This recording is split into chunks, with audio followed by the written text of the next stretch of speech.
bienvenue sur encore une page!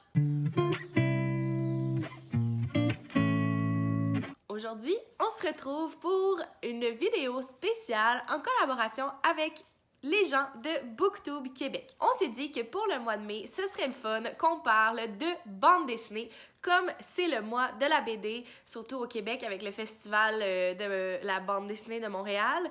Je trouve que c'est une occasion vraiment bien choisie pour vous parler de nos BD préférés. Comme aujourd'hui, c'est la fête des mères, on s'est dit qu'on pouvait vous parler de BD écrites et illustrées par des femmes. Ça tombe bien, c'est aussi la catégorie du mois de mai pour le Woman Up Challenge. Donc, si vous aviez décidé au début de l'année de relever ce défi-là, vous pouvez toujours l'intégrer, il n'est jamais trop tard. Eh bien, la playlist que je vais mettre dans la barre d'infos peut vous donner plusieurs suggestions de lecture de bandes dessinées écrites et illustrées par des femmes qui pourraient combler la catégorie que vous cherchez. Aujourd'hui, je vais vous parler de Journal de Julie Delporte, publié chez Pawpaw. En fait, Journal, c'est une autobiographie de l'autrice. C'est son journal intime, son journal créatif au moment de sa première grosse rupture amoureuse.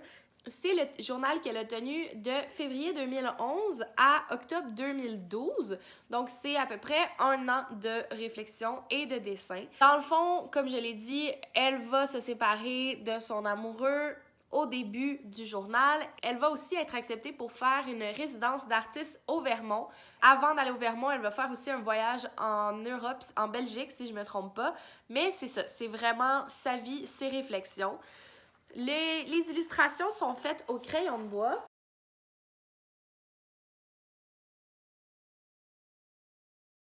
Toutes les écritures sont faites à la main, même à la fin quand on a d'autres livres publiés chez cette maison d'édition. C'est écrit dans cette police d'écriture-là.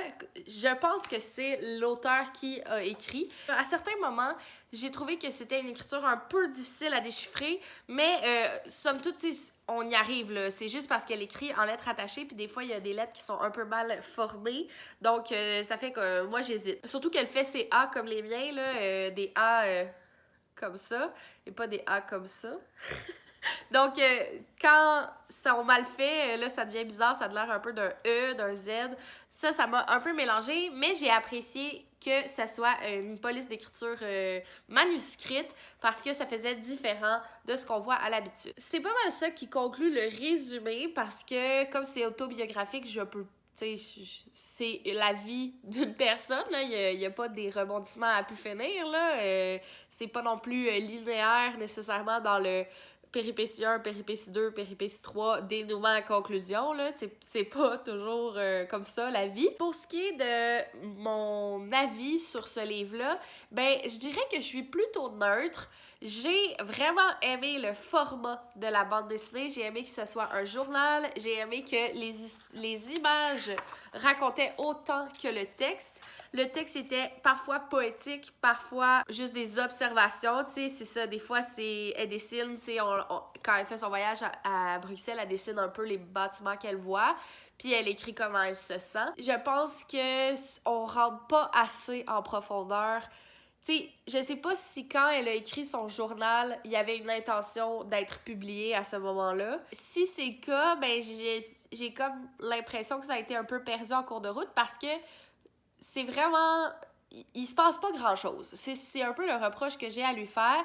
Tu sais, oui, c'est le fun, les illustrations sont belles, oui, mais pour moi, ça perdait un peu d'intérêt qu'il se passe rien, qu'il n'y ait pas de propos. Tu sais, pour moi, une autobiographie, il y a quelque chose, tu sais, t'essaies d'aborder un angle, de mettre en valeur quelque chose dans ta vie, tu sais, quelque chose aussi, selon moi, qui te différencie. Ça n'a pas besoin d'être spectaculaire, mais, tu sais, vivre une rupture amoureuse, un peu tout le monde en a vécu, en tout cas, pas moi, là, mais la rupture amoureuse, pour moi, c'est pas une thématique qui m'interpelle tant que ça, comme c'est pas quelque chose que j'ai déjà vécu. Oui, j'ai été blessée en amour, mais j'ai pas vécu ce qu'elle a vécu. Puis, on dirait que pour moi, ça restait un peu en surface parce que je doutais que au moment où elle a fait son journal, il n'y avait pas d'intention, c'était juste j'écris et je dessine qu'est-ce que je ressens. Puis à un moment donné, elle a dit « Ah ben je pourrais le publier parce que ça c'est beau, puis il y a quand même des gens qui peuvent se reconnaître là-dedans, mais on dirait que si ça avait été fait avec une intention dès le départ, puis là, peut-être qu'il y en avait une, là, dès le départ, mais moi, je l'ai pas senti, mais j'ai l'impression que ça aurait aidé, ça redonnait comme un fil conducteur, puis juste comme, dans certains mots, il y aurait comme eu une progression, parce que là, oui, il y a une progression, mais c'est juste la progression de la vie normale, genre le temps qui passe, puis c'est peut-être ça l'intention, de nous montrer que ça finit par passer, puis que toute épreuve se surmonte. Mais il y avait une partie qu'il fallait qu'on travaille un peu pour créer du sens. Si vous aimez la thématique de la rupture amoureuse ou de la reconstruction de soi, je pense que ça peut être intéressant pour vous. Une des raisons de pourquoi je vous dirais de lire cette bande dessinée-là, c'est vraiment pour l'originalité des images et du texte. Là. Ça, je trouvais que ça valait la peine.